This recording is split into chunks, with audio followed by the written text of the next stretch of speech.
Telangana epass ద్వారా మనకు fee reimbursement ఇవ్వడం జరుగుతుందండి. ఎవరైతే తెలంగాణలో like income certificate within లిమిట్స్లో ఉండి మీకు ఫీజు రియంబర్స్మెంట్ మీరు ఏ కోర్సులో జాయిన్ అయినా ఇస్తుంది. కాకపోతే ఇక్కడ ఏజ్ లిమిట్ కూడా ఉంటుంది. సో ఈ వీడియోలో కంప్లీట్గా మీకు ఏ కోర్స్ అయితే జాయిన్ అవుతున్నారో దానికి సంబంధించిన మ్యాక్సిమం ఏజ్ లిమిట్ ఉంటుంది. సో ఆ ఏజ్ లిమిట్ ఉందో లేదో ఈ వీడియోలో చెక్ చేసుకున్న తర్వాతనే మీకు ఆ కోర్స్ జాయిన్ అవ్వండి. లేదంటే ఆ ఏజ్ తర్వాత ఎవరైతే ఆ కోర్సెస్ చేస్తున్నారో మీకు ఎలాంటి ఫీజు రియంబర్స్మెంట్ మనకు తెలంగాణ గవర్నమెంట్ నుంచి ఇవ్వరు. మీరు సొంతంగా మనీ పే చేసి ఆ కోర్స్ని కంప్లీట్ చేయాలి. సో మెయిన్గా మనం 10th తర్వాత ఇంటర్మీడియట్ తర్వాత గ్రాడ్యుయేషన్ ఆర్ అండర్ గ్రాడ్యుయేషన్, దాని తర్వాత పీజీ కోర్సెస్ ఉంటాయి. సో దాని ప్రకారంగా మనకు ఏజ్ క్రైటీరియా ఉంటుంది. సో ఫస్ట్ ఇంపార్టెంట్ పాయింట్ వచ్చేసి మనకు క్యాస్ట్ వైజ్ కూడా ఉంటుంది. సో మనకు ఫస్ట్ ఇంటర్మీడియట్ గురించి చెప్తాను. సో ఇంటర్మీడియట్లో ఎవరైతే ఈబీసీ మైనారిటీస్ ఒక సెక్షన్ ఆఫ్ స్టూడెంట్స్, మనకు డిసేబుల్ కూడా ఇందులోనే వస్తారు. ఈబీసీ మైనారిటీస్ డిసేబుల్ ఒక కేటగిరీ కింద వస్తారు. And SC ST BC EWS, so వీళ్ళందరూ ఒక category group of students.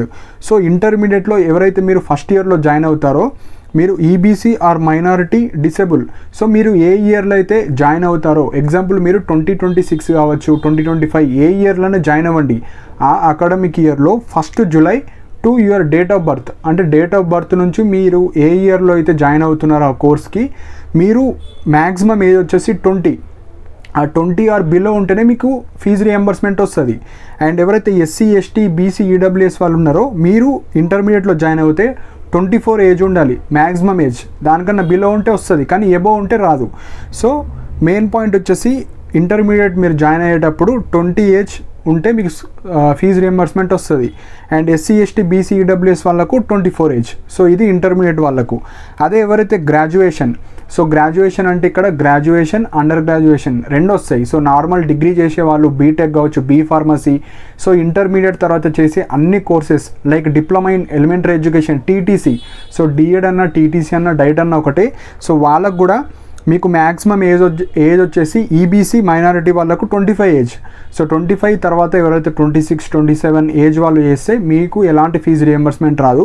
And SC ST BC EWS వాళ్ళకు 29 ఏజ్.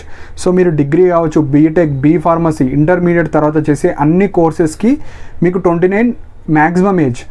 29 తర్వాత ఎవరైతే 30 ఏజ్ వాళ్ళు ఇప్పుడు డిఎడ్ చేద్దాం అనుకుంటే మీకు ఫీజు రియంబర్స్మెంట్ రావు. నెక్స్ట్ వచ్చేసి ఈ గ్రాడ్యుయేషన్ అండర్ గ్రాడ్యుయేషన్ తర్వాత పీజీ కోర్సెస్ ఉంటాయి. సో పీజీ అంటే మీరు నార్మల్ పీజీ కావచ్చు, ఎంటెక్ కావచ్చు, ఎం ఫార్మసీ కావచ్చు, ఎంఎడ్ కావచ్చు, ఎంపెడ్ కావచ్చు, ఇవన్నీ హయ్యర్ ఎడ్యుకేషన్ పీజీ కోర్సెస్ అంటారు. సో పీజీ కావచ్చు, ఇక్కడ బీఎడ్ కూడా హయ్యర్ ఎడ్యుకేషన్ కిందనే వస్తుంది. బీఎడ్ కావచ్చు, బ్యాచిలర్ ఆఫ్ లైబ్రరీ సైన్సెస్ కావచ్చు, మనకు లా కోర్సెస్ 3 year కావచ్చు. సో ఇవన్నీ లా కోర్సెస్ అండి. ఎల్ఎల్ఎం కావచ్చు, లా కోర్సెస్ కూడా ఇందులోనే వస్తాయి. సో మ్యాక్సిమం ఏజ్ వచ్చేసి ఈబీసీ మైనారిటీ డిసేబుల్ వాళ్ళకు 30 ఏజ్.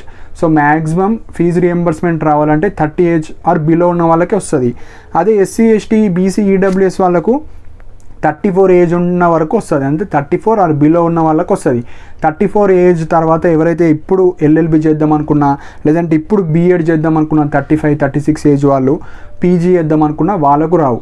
సో ఇవి మ్యాక్సిమం ఏజ్ అండి. సో మీరు ఇంటర్లో జాయిన్ అయినా, బీటెక్ కావచ్చు, డిగ్రీ కావచ్చు, పీజీ కావచ్చు, ఏ కోర్స్ అయినా జాయిన్ అయ్యేటప్పుడు మీరు ఏ కోర్స్ కింద వస్తారు, మీరు ఇంటర్ మీద వస్తారా, డిగ్రీ కింద వస్తారా, పీజీ.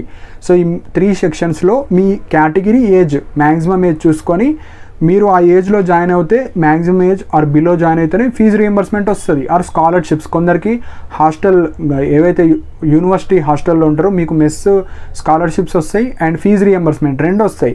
సో అవి రావాలంటే ఈ ఏజ్ ఆర్ బిలో ఉంటేనే వస్తాయి. ఈ ఏజ్ కన్నా ఎక్సీడ్ అయిన వాళ్ళు ఎవరైనా జాయిన్ అయితే మీ సెల్ఫ్గా మొత్తం అమౌంట్ మీరే పే చేసుకోవాలి. ఎలాంటి ఫీజు రియంబర్స్మెంట్ రావు.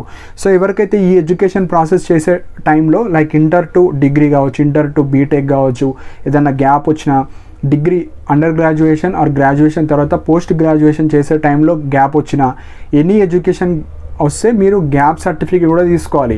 ఆ గ్యాప్ సర్టిఫికేట్ మీరు ఈ పాస్ ద్వారా అప్లై చేసేటప్పుడు మ్యాండేటరీగా ఎవ్రీ స్టూడెంట్ స్కాలర్షిప్స్ ఉన్న వాళ్ళే, ఈ ఫీజు రియంబర్స్మెంట్ వచ్చే వాళ్ళే మీరు గ్యాప్ సర్టిఫికేట్ కూడా మ్యాండేటరీగా ప్రొడ్యూస్ చేయాలి. అండ్ ఈ గ్యాప్ సర్టిఫికేట్ ఎలా అప్లై చేయాలి, ఎలాంటి డాక్యుమెంట్స్ ఉండాలి, దానికి సంబంధించిన వీడియోస్ కూడా చేశాను.